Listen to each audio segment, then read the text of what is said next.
Donald Trump has stoked a MAGA insurrection in the Capitol building for no reason, because he's a sore loser, basically.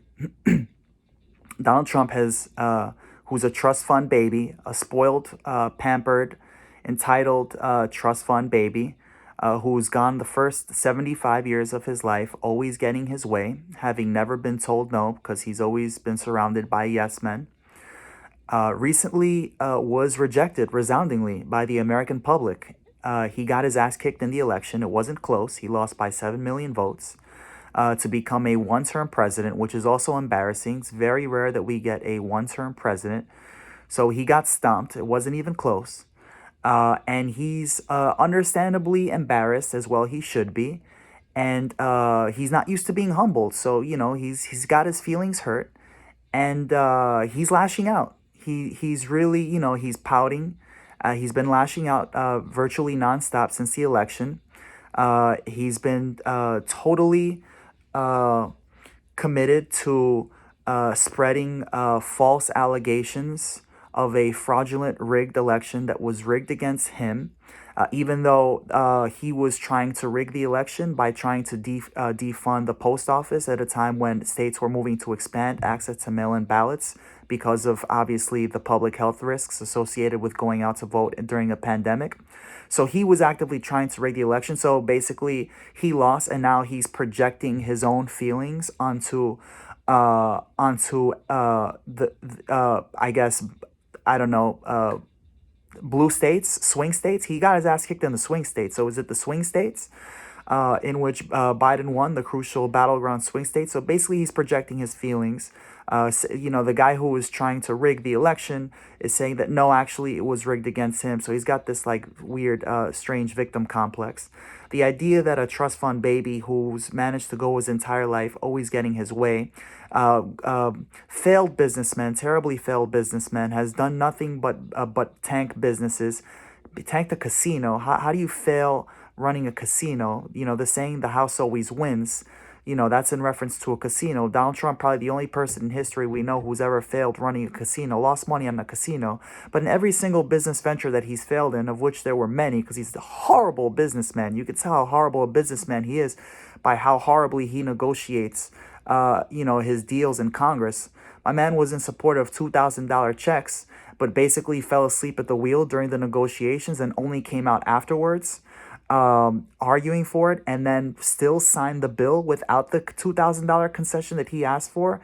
This is the art of the deal. So he went on, obviously, to write the art of the deal after he failed all these businesses. But not only did he manage to go his entire life tanking businesses, but he also managed to somehow get out of always paying the debts from his creditors, from his lenders that would always bail him out in bankruptcy, give him bankruptcy protection. He would always basically just not pay. He would just sort of countersue, alleging, well, predatory lending, so I'm going to sue you. And then basically just drag it out until the bankers, until his lenders just said, the bank's just like, forget this, this is. So it's hard for me to imagine that somebody who goes his entire life basically failing upwards. Man is a trust fund baby, inherited hundreds of millions of dollars, the vast majority of his wealth coming from his father's estate. The mindset that this kind of entitled, privileged prick could possibly be some kind of oppressed, victim. That mentality, to me, that's pathological. I think he's obviously a narcissist and a lunatic. But Donald Trump feels that no, I'm a victim here, and widespread allegations of widespread voter fraud, which have been, by the way, totally disproved. There is zero evidence to support any of this, stupidity, basically, that's come from him or his legal team. In fact, they've been laughed out of every single court, like something like 48 out of 49 or 49 out of 50 suits that were filed. He prevailed in one, but it was literally trivial. It was like what was being contested was like a couple handful of cases. My man lost by 7 million votes. You're out here trying to make a case for a couple handful, 50 votes here or there, really? So that's your proof that you were robbed. So he's been laughed out of, by the way, conservative majority courts. The Supreme Court took one look at one case that was filed from the Texas Attorney General claiming fraud in the crucial swing states Biden won. Supreme Court took one look at it and laughed, said, wait a second, since when are states, since when are we having states dictate the election systems of other states?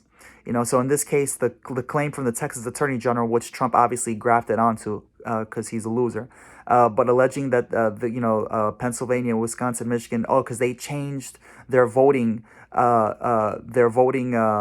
systems, to prioritize, to expand mail-in voting, that was some sort of evidence of like some grand conspiracy against Trump. What I'm trying to think, what was the single biggest event of 2020? What is the defining event of 2020 that uh, might have motivated a state to change its electoral practices and inspire them to move to a mail-in ballots rather than go outside and risk public health and safety? Maybe that there was a pandemic. Maybe. Oh, right, there was a pandemic. Okay, so there was a pandemic across the country, and states, in the interest of protecting their citizens around the country, again expanded access to the ballot via mail in order to obviously minimize the public health risk of having people congregate in large crowds to vote. So Texas Attorney General, no, that's weird. So again, laughed out of court by the Supreme Court. Again, conservative majority Supreme Court, obviously, with three Trump appointees. By the way, Trump got to appoint three Supreme Court picks, and one of which was stolen, by the way, from the previous Democratic President Obama. And Trump is out here trying to play the victim. So Trump's got his feelings hurt. He's got his panties up in a twist. He's a little he's a little he's a sore loser. And so, but somebody's got to pay, right? Because again, when you go 75 years of life always getting your way, he's that humility is a tough pill to swallow. So he's out here now. So he decided, well, I'm just gonna direct all my most hardcore MAGA apologists, my most fervent devoters. I'm just going to direct them to basically go assault Capitol Hill, lay siege to the Capitol building, and put it at risk, the lives, jeopardize, endanger the lives of my party and the two parties, basically. So he went ahead and directed this mob of protesters slash rioters slash insurrection carriers out to confront Capitol Hill police in front of the Capitol building. And in a strange turn of events, I have to say, the other really salient angle of this story is the sort of red carpet treatment that these like insane, violent rioters were greeted with by the Capitol Hill police, who literally opened up the gates for them. You can see online footage of literally this angry mob who obviously don't mean well, obviously trying to get to Congress to do obviously harm. I mean, obviously violent people, sort of being escorted in and then ushered in, like sort of politely and gently. And then even more jarring to see the footage online, the viral clip of one of those Capitol Hill officers posing for a selfie with one of the gang of rioters. There's been some speculation online as to, well, they probably just are, just agree with MAGA, like they're low key supporters of the cause. What cause, by the way? The thing that gets me with the whole MAGA thing is it's not rooted in anything substantive, in anything relevant, nothing important. It's basically just like a cult of personality. Like the people that are doing the shit, and by all accounts, it's not actually that many people that were there. They could easily have been contained. I'm hearing reports of possibly a couple hundred and possibly as many as 1,000, but no more than that could easily have been contained if the appropriate will was exerted on the part of the police. That was not the case. Some speculation as to why that is. But I'm seeing theories that, oh yeah, no, they probably just sort of low key agree with the cause. And what gets me is that, again, we're not talking about like healthcare, access to education, access to lower drug prices. We're not talking about a living wage or more collective bargaining power. We're not talking about breaking up the big banks or holding crooked Wall Street CEOs accountable. We're not talking about the environment. We're basically talking about trying to protect the bruised uh, ego of a narcissist, a raging pathological narcissist who's been humbled. So the whole cause here is really despicable.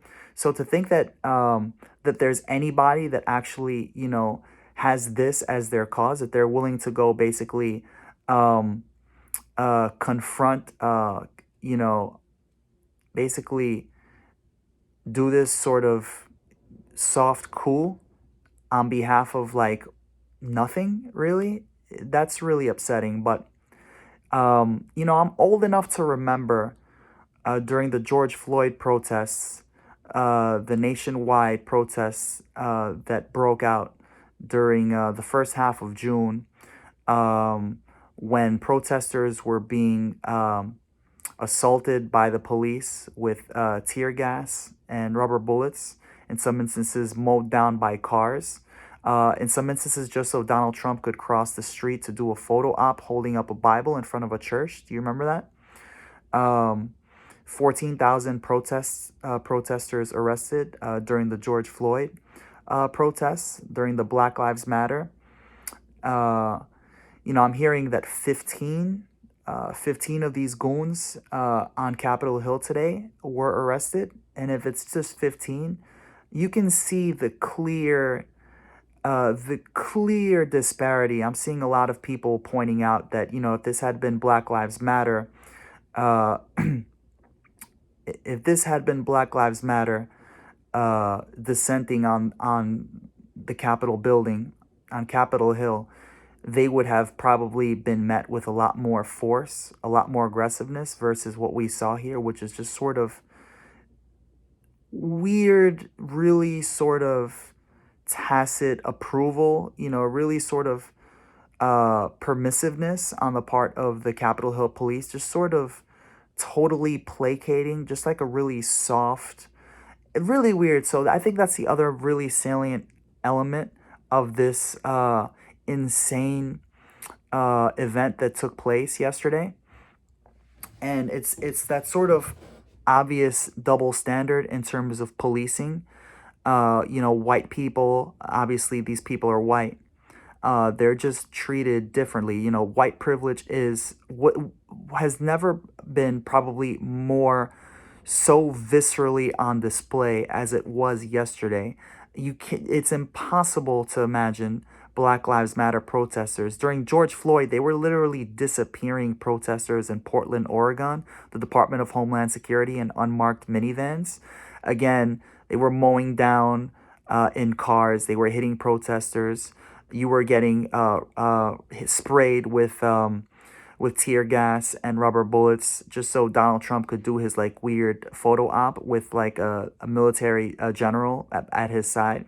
So just sort of that double standard. And again, that's why it's so difficult for me to possibly be able to empathize with any of these people, especially when your cause is so hollow and vapid. Like you're out here, I talk about the need for everyone in this country to have health care, for health care to be treated as a human right, for prescription drug prices, affordable, life-saving drugs, to be treated as a human right, access to education. You shouldn't have to essentially take out a loan, mortgage your future, essentially take out a mortgage in order to get your life off the ground, entering the labor force out of college, just so that you could eventually someday, maybe before you die, be able to actually get married, start a home, I should say buy a home, start a small business.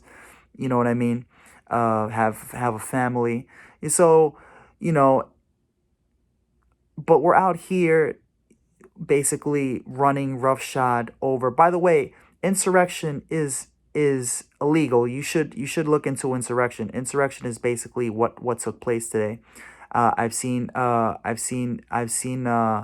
it described on Twitter as an act of force by basically a mob to basically block the execution of a law, which is literally exactly what happened here. They were trying to prevent the Congress from convening to go through a process of confirming. It's merely a formal process. It's not going to like tangibly, materially change or alter the outcome of the election, but to sort of officially certify or recognize Joe Biden's victory through this like really ceremonial process in the Congress. They were trying to block that. So literally an act of insurrection, which is illegal and unconstitutional. But the fact that this would all be sort of casually excused, by police and would be so, I guess, warmly, I have to say, sort of well received. Um, is so infuriating, just so outrageous. And like, what is your cause? Like, if you're MAGA, like, if this is your thing, it's just like you're just there to basically cushion the blow of humility for like a really, triggered, really sort of thin skinned snowflake that needs like a safe space that's like hurt because he lost an election? Like what? Like I'm mad that Bernie Sanders lost the primary. I think the primary was rigged against Bernie Sanders. I talk about this all the time. I think if Elizabeth Warren had just dropped out before Super Tuesday, after Buttigieg and Klobuchar dropped out to consolidate the centrist vote around Biden right before Super Tuesday, I think if Warren had done the same, we would be talking about a Bernie Sanders as president-elect right now, and a lot more optimistic about prospects for transformational, systemic economic and political change in this country, looming within weeks. Instead, Elizabeth Warren, for whatever reason, chose to set the progressive movement to stab the progressives in the back and basically collude with Biden and Obama and the corporate wing of the Democratic Party to basically shaft again the potential to get all these like crucial human rights and progress. And obviously Biden ended up being the president. But I feel like I could understand where you're coming from, if you had some, but that's my thing is, I feel like Bernie was screwed. Where is the sort of placating my grief? Like these are all just like really aggrieved, privileged, entitled white people looking out after a really aggrieved, privileged, entitled, pathological narcissist. So, but nobody cares about. Nobody cares. Where's my consolation prize? Like, I'm mad that Bernie lost. I'm mad that Elizabeth Warren and the Democrats did Bernie dirty in the primary. Nobody cares. I mean, it's and I was bitter. Trump and MAGA are clearly bitter, but really, like, you're going to now try and basically do treason. Basically, I mean, let's call it what it is. I mean, this is treasonous. Donald Trump should be, I think, immediately, 25th Amendment, should be invoked. My man should be removed, convicted. He should be removed. I'd like to see him impeached. I understand if there's not enough time to remove him via impeachment, but at the very least, 25th Amendment, I think he should be prosecuted to the fullest extent of the law for inciting violence and insurrection. I think all the senators and Republicans that enabled and empowered this in the Congress earlier in the day, I think they should be expelled from the Congress. Cori Bush, shout out to Cori Bush. She said online that she's introducing a resolution in the House calling for the expulsion from Congress of those members who were complicit in enabling and emboldening this behavior from Trump. So no, I think these people are all horrible. This is basically domestic terrorism. It's an insurrection. These people are all, I think, traitors. They should all be prosecuted. I think they should all be arrested and charged, and up to and including the man at the top. I think Donald Trump should be held accountable for once in his life, and I do hope again to see him escorted out of the White House on Inauguration Day, because I think it would be a hilarious photo op, and that he does get got at the very least for the financial crimes that he's supposedly facing in the state of New York by the state's attorney general, as well as the Southern District of New York. But also, I'd like to see federal charges. I think he needs to be held accountable for this. I really do. I can easily see him like trying to flee the country or something. I don't care, man. I could see excuse me, I could see him trying to pardon himself on the federal crimes. But what I want, at the very least, for the Democrats to grow a pair. And I don't want to hear any talk from now Senate Majority Leader Chuck Schumer about, oh, it's a time for healing. Let's let bygones be bygones. No, now is not the time for that. You understand? Our democracy is literally at stake here. If it's not now in 2020, then in 4 years down the road, especially if Joe Biden underwhelms and, the Democrats have offer up nothing but excuses, the way Obama did in 2010 for why they can't get anything done, basically trying to be president of the Republican Party, of the opposition party, rather than the majority party. If the Democrats come away from this with a supermajority and nothing to show for it in the way of tangible material results for people in the ways, by way of making some really critical essential services, human rights and social services more accessible, more available, and that only gives Republicans ammunition to come back in 2 years and take back the Congress and in 4 years of presidency. Then that could be an existential threat for democracy, because if it ain't Trump, it could be Trump 2.0. Someone worse than Trump will come along, and then who knows, if you don't hold people to account for this level of criminality, of just outright out and out criminality now, and you sort of set that precedent that no, if you're white and aggrieved, no matter how frivolous no matter how frivolous the motivation, uh you will be, you can get away with it. You have basically immunity. No, I think that we can't have that, man. It's time for the Democratic Party to actually be aggressive and bold, grow a pair, um, uh, and fight, man. Fight for your base, fight for the country. These people are freaking crazy and they're dangerous, and we have to stop placating right wing extremism and fanatics. And again, uh, I don't know what to call it but domestic terrorism. And the fact that it's been enabled and emboldened by a obviously, um, obviously nuts, obviously deranged, uh, narcissistic figurehead at the presidential level is really alarming, and we've got to be real about that, guys. You can't pussyfoot around it. You can't sugarcoat it. You got to take the kid gloves off, man. Whether it be Joe Biden as president, open up a federal probe into this. I don't care, man. Do what you got to do. I don't want to hear that now is the time for healing talk.